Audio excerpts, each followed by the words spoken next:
इसीलिए हरि गुरु की कृपा प्राप्त नहीं हो पाती, क्योंकि वो कर्ता स्वयं को मानता है।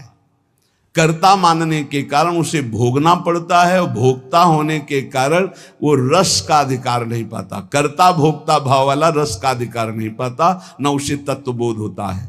तो बोले जो कर्ता है उसको तो जानता नहीं, अपने को कर्ता माने हुए है। बड़ा गूढ़ प्रसंग है। कर्ता कृत जाने नहीं, माने निज करतूती, ते प्राणी दुख पावहीं, ये लगे अविद्या भूत। लगे अविद्या भूत, कहे द्विज रक्षा करी हो। अर्जुन मेरो नाम, नहीं तो पावक में जरी हो। कर गई श्याम बचाए बतायो, जो शिशु हरता। भगवत रसिक नरेश, सकल कर्तन को करता। ये बात समझ में आ गई तो बहुत बड़ी बात समझ में। ये बोले अविद्या का भूत लगा, किसी को समझ में नहीं आ रहा। ये सारा का सारा फसाव इस शरीर से है, शरीर से। विशाल विश्व ब्रह्मांड और उसकी उत्पत्ति किससे हुई? कर्ता कौन है? हरि। हरि के सिवा कोई कर्ता नहीं। वेद भी कहता है को हम बहुत श्यामा, मैं एक बहुत रूपों में हो जाऊं। तो भगवान श्री हरि के नाभि कमल से ब्रह्मा, ब्रह्मा से महादेव, पूरी सृष्टि सब उसी। मूल कर्ता कौन हुआ? हरि। अभी जितना कार्य हो रहा है ये 3 गुणों से हो रहा है। तो 3 गुण किसके प्रकट किए हुए? हरि। तो बोले फिर हमको दंड क्यों मिल रहा? क्योंकि तुम कर्ता बने हुए हो, तो भोक्ता भी तो तुम्हें को बनना पड़ेगा। कर्ता भोक्ता बने हुए तो शुभ अशुभ का दंड मिलेगा। बोले कर्ता कैसे हम बन गए? बोले अविद्या का भूत चढ़ गया है तुम्हारे, अज्ञान का भूत चढ़ गया। कर्ता कृत जाने नहीं, कर्ता को तो जाना नहीं। माने निज करतूत, मैं ये किया ये किया। अब देखो यहां सावधानी की बात समझना है। ये अज्ञानी जन गलत ढंग से इसे समझते हैं। जैसे कहा जाता है प्रभु की इच्छा के बिना एक पत्ता भी नहीं हिलता, पक्का। लेकिन जिसकी ये स्थिति होती है, प्रभु की इच्छा में अपनी इच्छा मिला देता है, उससे कभी पाप होते ही नहीं, क्योंकि पाप होते हैं इच्छा से। जिसकी अपनी इच्छा है और अपना भोग है, उसको नरक और स्वर्ग भोगना पड़ेगा। वो केवल बातों से कहता है, उसकी स्थिति है कर्तृत्व और भोक्तृत्व भाव से। जब तक अहंकार है तब तक पापाचरण होता है, और जब अहंकार समर्पित हो जाता है तो उसका शरीर यंत्रवत वही चेष्टाएं करता है जिससे जगत मंगल होता है। वो कहते हैं कि कर्ता श्री हरि। अभी आप कहोगे कर्ता श्री हरि, तो आप 3 गुणों से प्रभावित होकर अहंकार में पापाचरण करोगे और कहोगे कि भगवान की इच्छा से हुआ। तो भगवान की इच्छा से नरक भी बना है, बड़े बड़े दुख भी बने, वो तुम्हें भोगना पड़ेगा। अगर समस्त दुख और सुख दोनों से ऊपर उठकर परमानंद में निमग्न होना है तो बोले कर्ता को जानो। एक कल संत भगवान प्रश्न कर रहे थे कि एकांत में तो ठीक है, लेकिन जब व्यवहार में उतरते हैं तो राग द्वेष हो जाता है। क्यों? क्योंकि तुम व्यवहार में क्रिया देखते हो, कर्ता नहीं देखते, कारण नहीं देखते। अगर कारण को देखो तो कारण श्री हरिवंश भनम, क्रिया को देखोगे तो अनुकूल हुई तो राग हो जाएगा, प्रतिकूल हुई तो दोष हो जाएगा। अगर कारण को देखोगे तो सब में पावर श्री भगवान कारण, राग द्वेष होगा ही नहीं। भगवत रसिक जी कहते हैं औरों की तो बात जाने दो, लगे हो अविद्या भूत, कहें द्विज रक्षा करी हो। समीप में बैठे हैं अर्जुन जी के भगवान श्री कृष्ण। एक ब्राह्मण आता है और श्री भगवान के सामने वो कहता है, प्रभु प्रभु, अभी अभी मेरा पुत्र प्रकट हुआ और पधार गया। द्वारिकापुरी की बात है। प्रभु पैदा होते ही मर गया, ऐसा तो कभी नहीं हुआ कि पुत्र पिता के सामने मर जाए। ये तो धर्म रहित बात है। और अपने बालक को भगवान के सामने से राजमहल के द्वार पर रखता है और विलाप करके बड़ी आतुरता पूर्वक कहता, संदेह नहीं कि इस समय पृथ्वी में ब्रह्म ऋषियों का द्रोह करने वाले लोग पैदा हो गए हैं। धूर्त कृपण पापी लोग बढ़ गए हैं।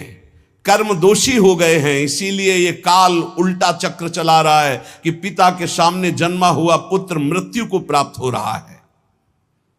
ये राज हिंसापरायण, दुश्शील, अजितेंद्री प्रजा को दरिद्री कर रहे हैं, कर ले ले करके दुख पर दुख प्रजा भोग रही है। इसीलिए ये हमको सामने महान संकट देखना पड़ा।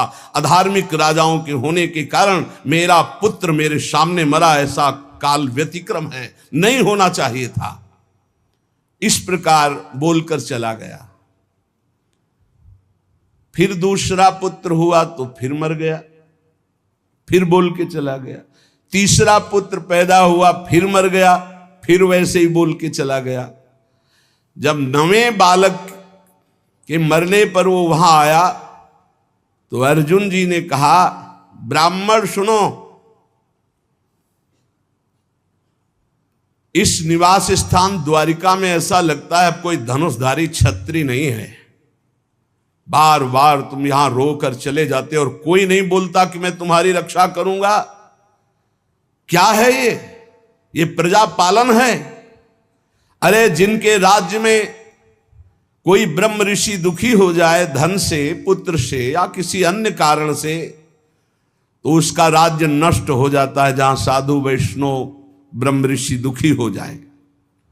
मैं समझता हूं इस समय तुम बड़े संकट में हो, बड़े दीन हो रहे हो क्योंकि तुम्हारे पुत्र मर रहे हैं। मैं प्रण करता हूं तुम्हारे पुत्र की रक्षा करूंगा। कर्ता को जाने नहीं, भगवत ऋषि जी कह रहे हैं। अरे उनका जाओ, तुम बात क्या बनाते हो, तुम क्या पूर्ण करोगे? जब ये श्री कृष्ण और बलराम बैठे हैं तो तुम क्या पूर्ण कर लोगे?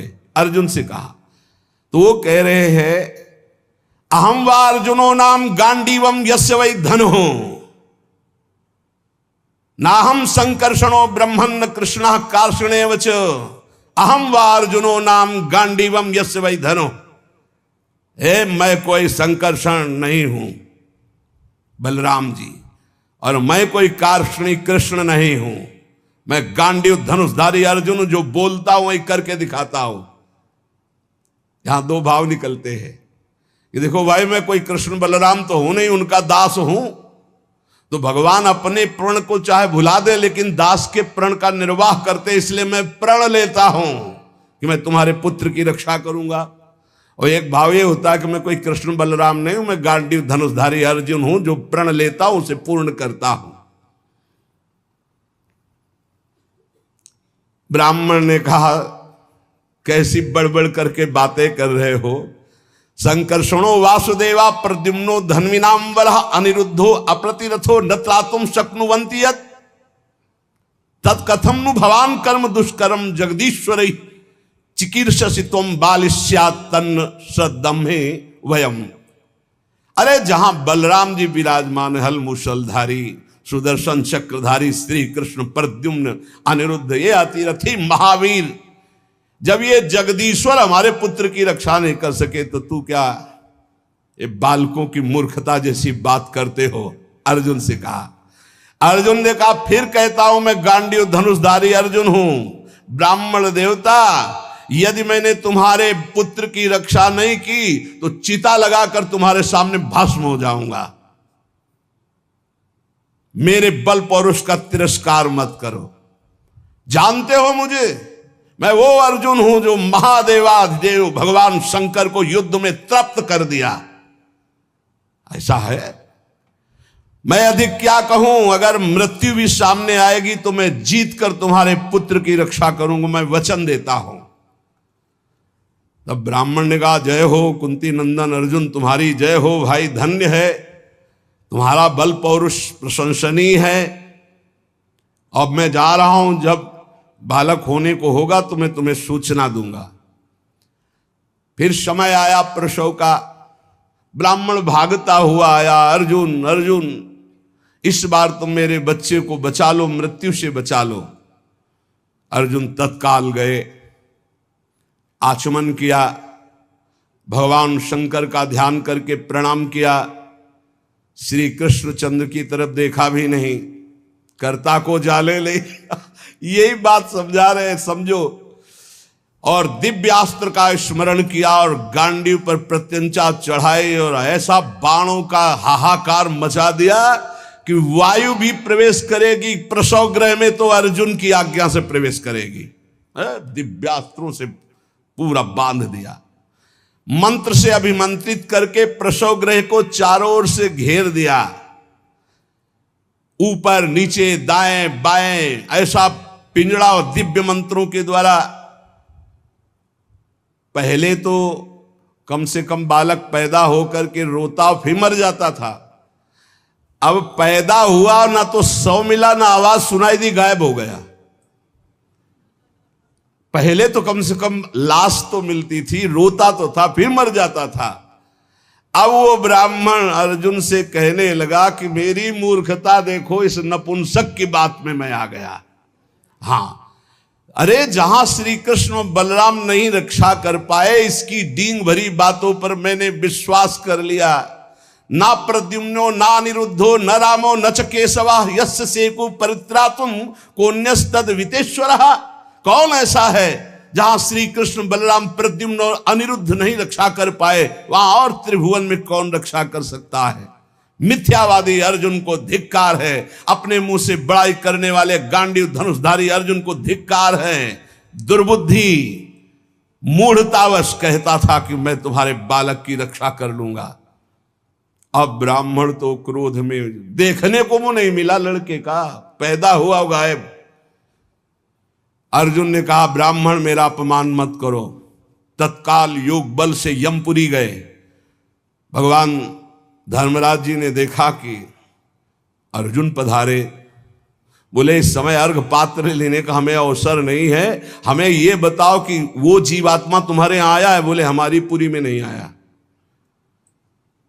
विचार किया कि कहां चला गया जब यमपुरी में नहीं आया।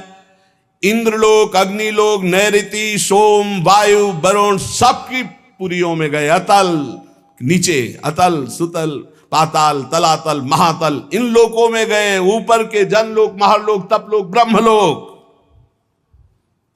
कहीं भी ब्रह्मा की जितनी रचना सब घूम डाला अर्जुन ने, कहीं वो जीव नहीं मिला। अब आए, अब भगवान श्री कृष्ण की तरफ देखा, प्यारे प्रणाम, अब जा रहे हैं भस्म होने हम चिता में।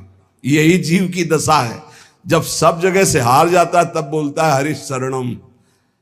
पहले नहीं चितवन किया कि प्रभु, तो प्रभु समझा देते। प्रण लेने से लेकर अभी तक भगवान की तरफ नहीं देखा कि रुख क्या है। अब जब चिता में जलने का नंबर आया तब केशव प्रणाम आखिरी स्वीकार करो। तो भगवान ने कहा किस बात का? बोले वो प्रण है ना, तो चिता में जलने जा रहे, तो उनका तुमने अभी पूरे बल का प्रयोग कहां किया? ध्यान दीजिए, तुमने अभी पूरे बल का प्रयोग कहां? तुम्हारा पूरा बल तो मैं हूं। मुस्कुरा दे अर्जुन, यही हमसे गलती होती है। हमारा बल कौन है? आराध्य देव। हम अपने बल की डींग हाँकने लगते हैं, उन्हीं के बल से मिले हुए बल से। हमारा पूरा बल श्री भगवान है। देखो अर्जुन, तुम्हारा बल मैं हूं। जिस समय ये तुम्हारी निंदा कर रहे हैं, यही सब लोग प्रशंसा करेंगे और तुम्हारे यश की कीर्ति की स्थापना होगी। करें करावें आप सब, जने बढ़ाई दें। मान लो, कर्ता को जानो कौन है। सर्वशक्तिमान भगवान जे भी चिंतन किया, भगवान का दिव्य रथ आ गया। भगवान की दिव्य घोड़े, दारुक नाम का सारथी। भगवान ने अर्जुन से कहा बैठो हमारे रथ में। रथ में बैठे। दारुक ने भगवान के नेत्रों की तरफ देखा, इशारा किया, ले चलो। 7 पर्वतों वाले 7 द्वीप, 7 समुद्र, लोकालोक पर्वत, इनको लांघकर घोर अंधकार, इतना अंधकार कि भगवान के दिव्य घोड़े सैब्य, सुग्रीव, मेघपुष्प, बलाहक, मेघपुष्प बलाहक नाम के 4 घोड़े मार्ग नहीं दिखाई दे रहा। तब योगेश्वरों के भी परमेश्वर भगवान श्री कृष्ण ने जब घोड़ों की दशा देखी तो सुदर्शन चक्र का स्मरण किया। हजार हजार सूर्यों जैसा एक साथ तेज प्रकाशित करने वाले भगवान की दिव्य पार्षद सुदर्शन जी आगे चल रहे हैं घोर अंधकार में। सुदर्शन चक्र से ज्योति ऐसी प्रकट हो रही कि सब अंधकार नष्ट होता जा रहा, प्रकाश। ऐसे भगवान के सेवक हैं। ऐसे भगवान के दास हैं। सुदर्शन चक्र के द्वारा बतलाए हुए मार्ग से चलकर अंधकार की अंतिम सीमा में पहुंचे। अब अंधकार के पास इतना दिव्य प्रकाश, प्रकाश ही प्रकाश, जैसे घोर अंधकार ऐसे घोर प्रकाश। अब वहां अर्जुन की आंखें चौंधिया गई, विवश हो गए, नेत्र बंद कर लिए, इतना तेज। भगवान वहां भी सामर्थ्य प्रदान करी अर्जुन को और घोड़ों को भी। उस तेज के बाद महान जलराशि, श्याम वर्ण का जल ही जल, अगाध जल, जल पार किया तो तेज आंधी, वायु ही वायु।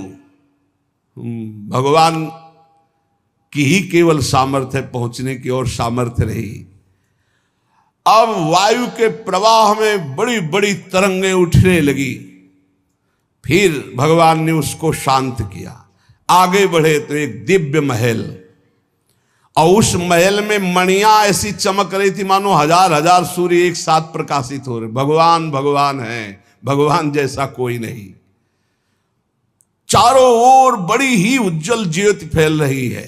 देखा अनंत महिमा से युक्त भगवान शेष जी सैया बनाए हुए, और अद्भुत एक एक सिर पे ऐसे मणि चमक रही, ज्योतिर्मय। प्रत्येक फण पर सुंदर सुंदर मणियां जगमगा रही। दो दो नेत्र, बड़े ही भयंकर नेत्र, और शेष भगवान का श्रीअंग कपूर जैसा गोरा है। कैलाश पर्वत के समान श्वेत वर्ण, नीले रंग की जीभ और गला नीला, भयंकर नेत्र, फणों पर मणि चमक रही।